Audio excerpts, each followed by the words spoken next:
As a person, as an employee, there are moments that you feel lost, you feel unheard and unseen. At that point of time, you would want to dive in deeper and understand yourself. There's a saying that if nothing else works for you, just work on yourself. Unknowingly or knowingly, employees tend to mirror their bosses, their leaders. They tend to mirror them some way or the other. Good afternoon, viewers. Welcome to the Success Story. I am Srijani and this is my teammate. Of you. We are very thrilled to have us with me Ms. Shanti Roy, a powerhouse corporate trainer with 20 plus years of corporate experience. What truly inspiring about her journey is how she blends deep experience with genuine empathy, helping people to learn to grow and discover their purpose of life. As we have heard a glimpse of her story, now let's dive in and hear straight from her. Good afternoon, ma'am, and welcome to the podcast. Hi, Srijani. Happy to be here. Good afternoon, ma'am. Hi, nephew. Happy to be here. So, yes, let's get started. Let's hear the questions that you have. Thank you. Ma'am, as we know that you had 20 plus experience in corporate services. So Right. I want to know that where did it all begin? Like, was there any specific moment?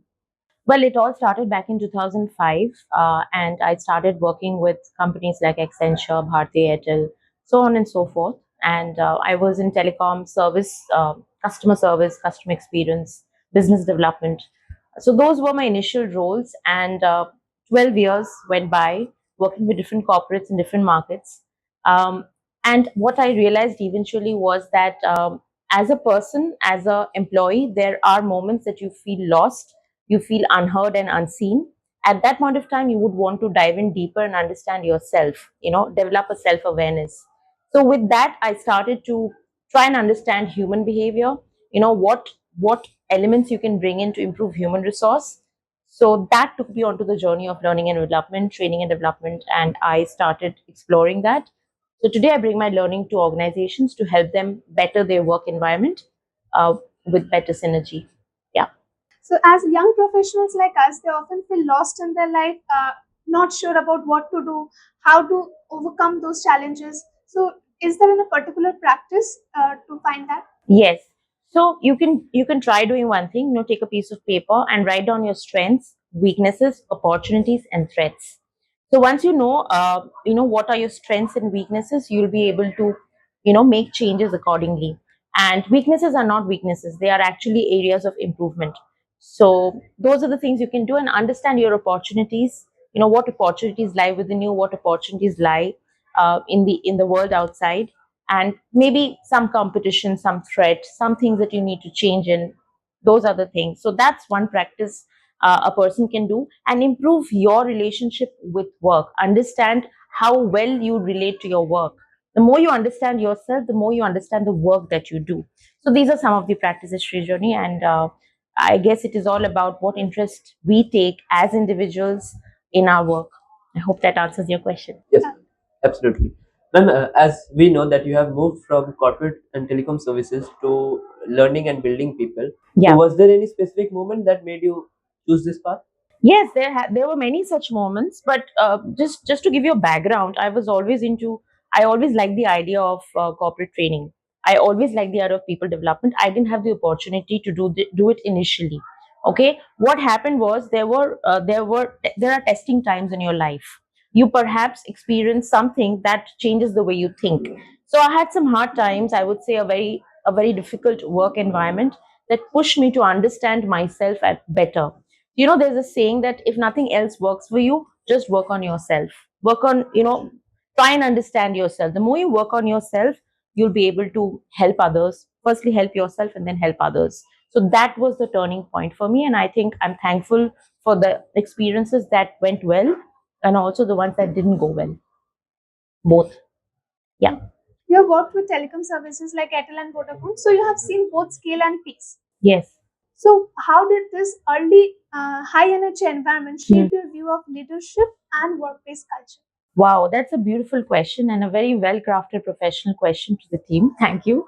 Yeah. So I think my experience coming from a very high energy environment, indeed, first of all, the first thing I learned was momentum, to respond, the momentum, you build the momentum. But as far as leadership and workplace culture is concerned, I definitely thankful to the leaders that I have worked with. One of the things that I've learned is that you lead by example. by setting the tone, by setting the pace. You lead by example. Because unknowingly or knowingly, employees tend to mirror their bosses, their leaders. They tend to mirror them some way or the other. And the habits get into you.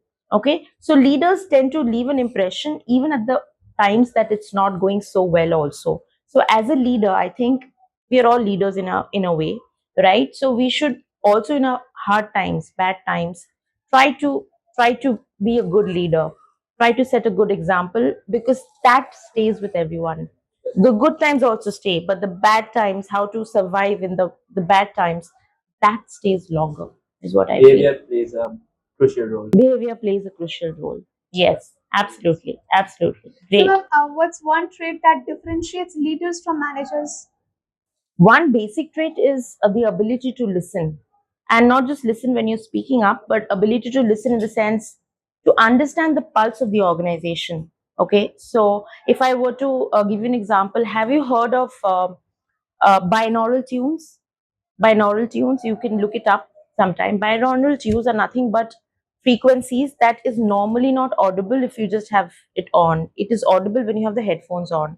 So a good leader will have those headphones on and they can listen to the heartbeat of the organization. What I'm trying to say over here is the sense of intuition, understanding the pulse of the organization, try and gauge what is going on in the organization without having to know too much. It's just something, it's a sense that they built over a period of time and it comes to them very naturally. So having that frequency, and it takes time. I'm not very good at it, but I have known leaders who are extremely good at it. So yeah, so that's one quality, and the other quality is to have the ability to build a team, in the sense to people development, invest in their growth.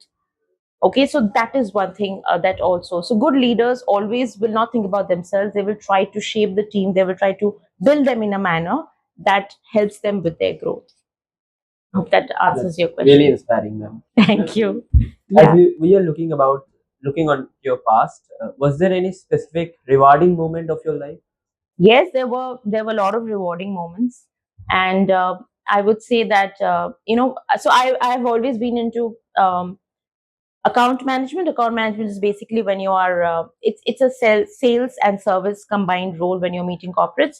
But at that time, I think there were a lot of difficult times, also difficult, I would say, transactions. At that time I felt when you can win a trust of a customer, when you can win a trust, those were the rewarding moments for me. Yeah. Okay, ma'am. So, you have spent years in a very high paced environment. So, there must be some burnouts as well which you have faced. So, Yes. how did you overcome those? What really helps you to recharge yourself again? I do it better now. I couldn't do it then. When I was working 9 to 5, and I was, obviously, you don't have the time for yourself. Burnout was very natural. And I don't think I had the tools to understand how to restore my energy. Now I do. And now, if I were to go back and change it, I would, of course, give priority to rest and exercise. It's a must. I mean, rest is as important. I know a lot of youngsters would want to burn the midnight oil and work hard. All that is very good. But what is more important is that you're able to rest and revive. If you're not able to rest and revive, you cannot work. Our brain actually shrinks. The harder it works, it actually shrinks. So it's important to rest and revive. Okay. And it is also important to exercise and journal, write down what you're feeling. There's something called as emotional dump. So have a journal and dump everything in that journal. It will let go of a lot of steam that you have built, a lot of stress. I've been practicing that for years, but it's something that I would say helps, but I didn't do it back then. I'm doing it now that As you way. mentioned about journal, I have read your blogs, and it was quite amusing and also informative. So, can you explain the incident that happened with the banker and the banker agent? Banker and the bank agent, A dilemma of the dilemma of a customer service yes, ma'am. agent. That one, the one on my website. Yes, ma'am. Okay, you've done quite a bit of digging. All right. Okay, so this is a common example, and it's I always hold this example in my customer service workshops. Is when you're talking to a customer service agent of a bank or anywhere, what they do is they want to sell before they Yeah, want to yeah. service, and I think that's something that we should avoid. First comes service, then comes selling. Okay, so any of the, if you observe any of the, if you're calling up a bank and you want to perhaps ask them about something that's been bothering you, they'll say please take a credit card. So my thought to them is that do not sell the credit card when the customer doesn't trust you yet. Yeah. Once they trust you, once you've taken care of the problem, then you go ahead and pitch the service, because otherwise it's not a good time. Yeah, That's correct. you got me there because I didn't know you'd explode. Right. Yeah. So, corporate training is as much as listening as it is about speaking. So, what are your learners or students have taught you over the years? Learners and students, okay, patience. They have taught me patience, because they'll have, I think a lot of times you come across, you perhaps don't have answers, and you have to let yourself fail. You have to allow yourself to make a mistake, and you keep learning, because you will not have all the answers. So learners and students, I would say that they have a lot of questions, and they are very curious, and that is in a way challenging, but it also makes you think what you need to improve. Yeah.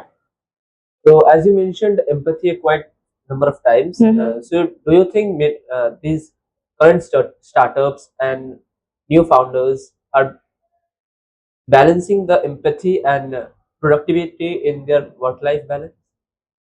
It's a balance which is hard to achieve. Empathy doesn't come to us very easily. Humans don't understand empathy. It's something that we need to inculcate. I mean, think of it. When you hear of someone going through a hard time, does it come to you naturally to go up and say, I'm so sorry, but you're going through this? It does not. We tend to think about ourselves first. It always happens. So empathy is a quality that needs to be inculcated, and it's a balance which is hard to strike. Having said that, empathy and productivity may not go hand in hand, because when you want to have a productive mindset, you tend to forget everything else. Okay, and that time you may not think about empathy, but yes, you can develop it. That can be, it is a practice that has to be learned over a period of time. So big names like Anupam Mittal quite suggest that there should be no such thing such as work-life balance, and you should work 70 hours a week. What's your take to this statement? How much do you agree? See, I would want to comment on that, but 70 hours a week is difficult. I mean, you need time, you need downtime. Yeah. Machines need downtime. Everybody needs downtime, so it is necessary. And if you don't get your downtime, you cannot be productive the next day. But having said that, if we also feel that we don't want to be productive, we want to take it easy also all the time, that is also not okay. What is okay is that the time that we are getting, that should be utilized well, if we can, if we are able to utilize that time well, right? Okay, so ma'am, you specialize in workplace culture and DEI. So, can you please explain about it a bit? Yes, so I do. When we speak of workplace culture, it is a combination of PoSH and DEI. So PoSH as in prevention of sexual harassment at workplaces, and DEI is diversity, equity, and inclusion. So what happens is, in any work environment, there is men and women, okay, and there is a tendency that certain workplace cultures, a few things go, out of hand. So sexual harassment being one of them. The other is there is a bias towards men or women. Okay, so there are women who say, no, we are superior. The men who say, no, we are superior. There's a power dynamic play, and this is very inherent. It is traditionally speaking, there has been more men than women, and inequality is still there. Okay, and we're still fighting inequality, so it is there. The idea of diversity, equity, and inclusion is to let go of those biases, have include representations of all genders, including third gender. Okay, and also ensuring that everybody gets a chance to to be able to put themselves out there and get recognized for who they are. Okay, so inequality in terms of pay is still there. There is still inequality in Yes. terms of there, but inherently speaking, there were inequality in terms of opportunities, education, employment, health. Okay, all that has changed now. Okay, but at the end